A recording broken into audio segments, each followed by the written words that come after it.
உங்கள் favourite TV ஷோக்களை இனி miss பண்ண தேவையில்லை. ZEE5 இல் முற்றிலும் இலவசமாக காணுங்கள். இங்கேயும் எப்பொழுதும். புதுசா செஞ்சிருக்காளே அதை சாப்பிட்டு பாப்போம். சரி அதை சாப்பிட்டுட்டு ஏதோ ஒண்ணு சொல்லுவோம். எங்க வீட்ல தான் பண்ண மாட்டோம்.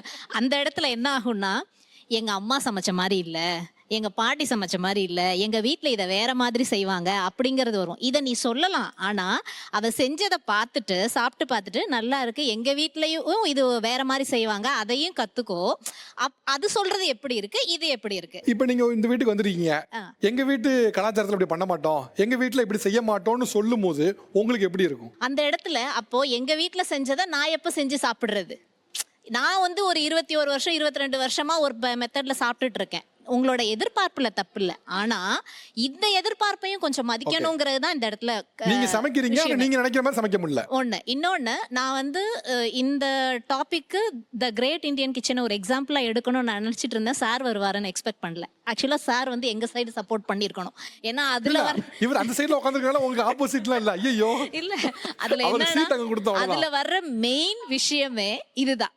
ஸோ அந்த இடத்துல அவங்களுக்கு அலுப்பு தட்டி தான் வெளியில போவாங்க. ஸோ இதுதான் அங்க மெயின் மேட்ரு, கதையின் கருவே அதுதான். ஆக்சுவலாக அவங்க சொல்லும் போது ரொம்ப சிம்பிளா சொன்னாங்க.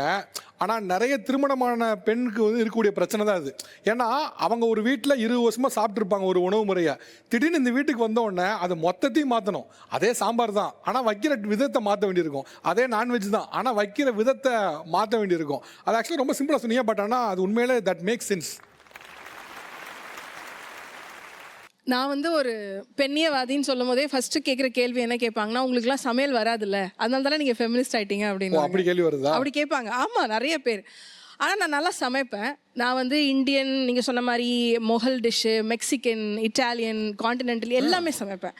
எனக்கு அது ரொம்ப பிடிக்கும். ஆனால் நான் அது யாருக்காக சமைக்கிறேன்னு ஒரு இடம் இருக்குல்ல, முக்கியமான ஒரு புள்ளியாக அதை நான் எனக்காக சமைக்கிறேன். என்னுடைய நாக்கின் ருசிக்காக நான் சமைக்கிறேன். அதுக்காக தான் நான் கற்றுக்கிட்டேனே கூட.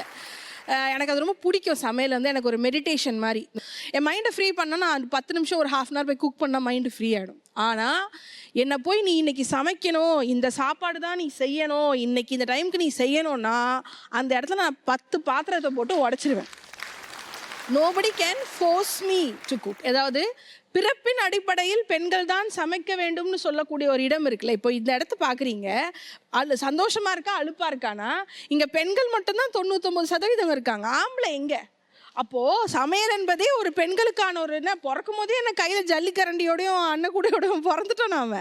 ஆண்களுக்கு எப்படி அந்த சுதந்திரம்? நீங்கள் சொன்னீங்க சுதந்திரம்ன்ற வார்த்தை இருக்குல்ல, அது ரொம்ப முக்கியமான வார்த்தை. நான் கூட என்னோட புத்தகத்தில் ஒரு சாப்டர் எழுதினேன். எங்கள் மாமியாரை ஏமா அப்படி எழுதுறேன்னாங்க. எங்கள் மாமியாரை குறித்து நான் அவனை எழுதுறேன். ஏன்னா எங்கள் மாமியார் ஒரு பெரிய கட்சியில் ஒரு முக்கிய பொறுப்பில் இருக்க ஒரு அரசியல்வாதி 40 வருஷமா. ஆனால் அவங்கள கிச்சன்லேருந்து என்னால் விடுதலை செய்ய முடியலை. நான் மாமியார்களே விடுதலை செய்வோம்னு சொன்னேன். எனக்கு என் மாமியாரை போல் இருக்க வேண்டாம்னு சொன்னேன். எங்கள் மாமியார் சொன்னாங்க, நான் சமைச்சா 100 பேர் சாப்பிடுவாங்க, நான் சமைச்சா அப்படி கட்டுப்பாட்டில் இருப்பாங்க. எனக்கு அப்படி ஒரு கட்டுப்பாடு எனக்கு தேவை கிடையாது. இன்னைக்கு 40 வயசு எட்டிய பெண்களுக்கு எத்தனை பேருக்கு முதுகு வலி, இடுப்பு வலி, முட்டி வலி இருக்குன்னு கேட்டால் எல்லாருக்குமே இருக்கும். அதற்கான மெயின் காரணம் அந்த கிச்சன்லாம் அவங்க படுற வேதனை. இவங்க சொன்னாங்கல்ல, களைப்பு, அசதி, பிடிக்கல, இந்த வார்த்தையை சொல்லிட்டு போயிடலாம். ஆனால் ஒரு மிகப்பெரிய ஒரு வார்த்தை ஒன்று இருக்குது, உழைப்பு சுரண்டல், எக்ஸ்ப்ளாய்டேஷன் ஆஃப் ஒர்க். அதாவது நான் இவ்வளோ சமைச்சாலும் எனக்கு வெளியில் சாப்பிட ரொம்ப பிடிக்கும். ஏன் தெரியுமா? ஆம்பளைங்க ரொம்ப நல்லா சமைப்பாங்க சார். கல்யாணம் எடுத்தால் கூட ஒரு ஆண் தான் அங்கே சமையல்காரராக இருக்கிறாங்க. ஆனால் இந்த ஆண்கள் கிச்சனுக்கே வர்றதில்லை. அப்படின்னு பார்த்தா அங்கெல்லாம் அவர்களுக்கு சம்பளம் வழங்கப்படுகிறது, கிச்சனில் சம்பளம் கொடுக்கல. எங்கே பணம் இல்லையோ அங்கே ஆண் சமைக்க மாட்டான். அந்த பணம் இல்லாத ஃப்ரீயாக செய்யக்கூடிய உழைப்பு சுரண்டலை பெண்கள் மேலே திணிக்கிறாங்க.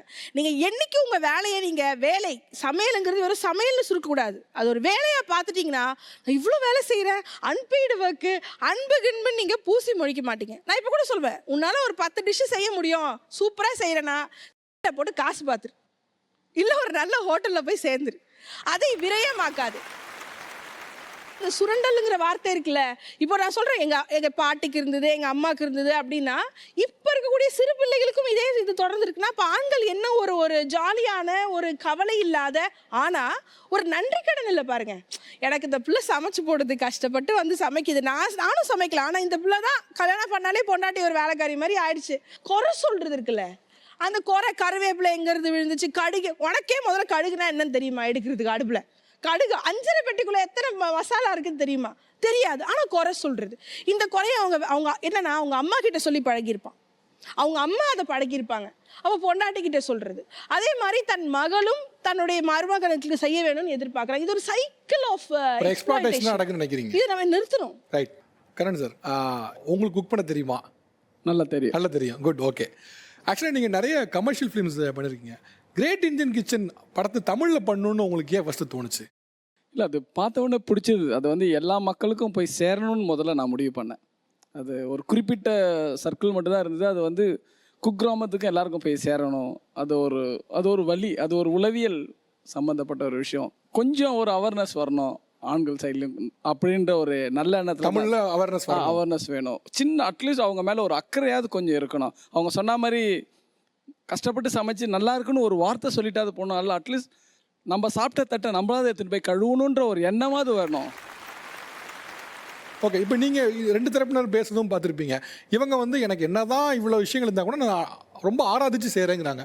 உங்கள் ஒப்பீனியன் என்னது? இல்லை, உண்மையில் அது இப்போ பொதுவாகவே கிச்சனே வந்து ஒரு அழகான ஒரு விஷயந்தான். இன்றைக்கி 90% ஆண்கள் ஆரோக்கியமாக இருக்கிறதுக்கு காரணமே வந்து நோய் நொடி இல்லாமல் அவங்க வெளியில் போயிட்டு, சரி ஆண்களையும் சாதாரணமாக சொல்ல முடியாது, வீட்டை விட்டு வெளியில் போகிற ஆம்பளை நைட்டு வீட்டுக்கு வரத்துக்குள்ளே அவ்வளோ போராட்டம் இருக்குது. ரொம்ப பொறுப்பானவங்க நிறைய பேர் இருக்காங்க. தன் மனைவியை வந்து நல்லா பார்த்துக்கணும், தன் குழந்தைங்களை வந்து நல்லா படிக்க வைக்கணுன்ட்டு அந்த குடும்பத்துக்காகவே ஓடி ஓடி உழைக்கிற ஆண்கள் இருக்காங்க. அதுக்கு ஈக்குவலாக தான் பெண்கள். அது 2 பேருமே வந்து ஒரு சமநிலையில் தான் இருக்காங்க. அன்னைக்கு ஆண்கள் நல்லா இருக்கிறதுக்கு காரணமே அவங்க தான், பெண்கள் தான். அந்த வீட்டில் இருக்கிற லேடிஸால் தான் நாங்களாம் நல்லா இருக்கோம். தைரியமாக நாங்கள் சொல்லுவோம், நாங்கள் இன்றைக்கி ஆரோக்கியமாக இருக்கோன்னா வீட்டில் இருக்கிற மனைவியால் தான், அம்மாவால், இவங்களால தான் எங்களால் இருக்க முடியுது. அவங்களுக்கு காலம்பூரா நாங்கள் நன்றி சொல்கிறோம். சமையலுங்கிறது ஆக்சுவலாக வந்து என்னென்னா, இப்போ நமக்கு வந்து சில விஷயங்கள் அத்தியாவசியமாக தெரிஞ்சு வச்சுக்கணுமாங்க. அந்த மாதிரி எல்லாருமே தெரிஞ்சு வச்சுருக்க வேண்டிய ஒரு ஸ்கில் வந்து சமையல் தான். அதில் யாரும் மாற்றுக்கருத்து வைக்க முடியாது. எல்லாருக்கும் அட்லீஸ்ட் ஒரு சின்ன டிஷ்ஷாவது பண்ண தெரிஞ்சிருக்கணும். பேசிக்கான சமையல் இருக்கக்கூடிய சில விஷயங்களை தெரிஞ்சு வச்சுக்கணும். அதை வந்து ஒரு ஜெண்டர்கிட்ட மட்டும் விடுறது வந்து தப்பு. ஆனால் நீங்கள் எல்லோரும் சமையலை ரசித்து பண்ணுறீங்க, அதை பார்க்கும்போது ரொம்ப சந்தோஷமாக இருக்குது. ஆனால் ஒரே ஒரு ப்ராப்ளம் என்னென்னா, நான் மீண்டும் சொன்ன மாதிரி நீங்கள் ஒரு குழியில் இருக்கீங்க, உங்களால் முடியலை, உடம்பு முடியலை, சமைக்கணும்னு நினைக்கிறீங்க, சமைக்கணும்னு உங்களுக்கு விருப்பமே இல்லை. ஆனாலும் உங்கள் மனசுக்குள்ளே நீங்கள் என்ன நினைக்கிறீங்கன்னா, இந்த வழி ரொம்ப சுகமானது, நான் சமைக்க போகிறேன் அப்படின்னு. இது தப்பு. ஒருத்தங்க சஃபரிங்கில் இருக்காங்க, ஒரு வேதனையில் இருக்காங்கன்னா யாராவது ஒரு கை கொடுக்கணும்.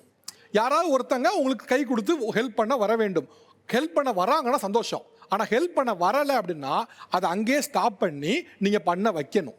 அதை வந்து இந்த வழியை நான் சந்தோஷமாக ஏற்றுக்கிறேன் அப்படிங்கிறது வேண்டாம். இன்றைக்கி நிறைய நாடுகளில் கம்யூனிட்டி கிச்சன் பெருசாக வளர்ந்துட்டு வருது. கம்யூனிட்டி கிச்சனுங்கிறது என்னென்னா, ஒரு வீட்டில் 2 பேர் வேலை பார்க்குறாங்க, 2 பேரால் சமைக்க முடியாது, ஹோட்டல் ஃபுட்டு அஃபோர்ட் பண்ண முடியாதுன்னு நினைக்கிறவங்க பக்கத்தில் ஒரு 100 பேர் இருக்காங்கன்னா அதுக்கேற்ற மாதிரி ஒரு சின்ன கம்யூனிட்டி, அவங்களுக்கு ஏற்ற மாதிரி சாப்பாடை அவங்க குக் பண்ணுவாங்க. அதை ஹஸ்பண்ட் அண்ட் ஒய்ஃப் எடுத்துகிட்டு போயிடுவாங்க. இது நிறைய நாடுகளில் இருக்குது. இந்தியாவில் இன்னும் பெருசாக வளரல, பட் ஸ்டில் வந்து நிறைய நாடுகளில் இருக்குது. அது ஆக்சுவலாக வர வேண்டிய ஸ்கீம். உண்மையை சொல்ல போனால் கண்டிப்பாக வரவேற்க வேண்டிய ஒரு ஸ்கீம் அது.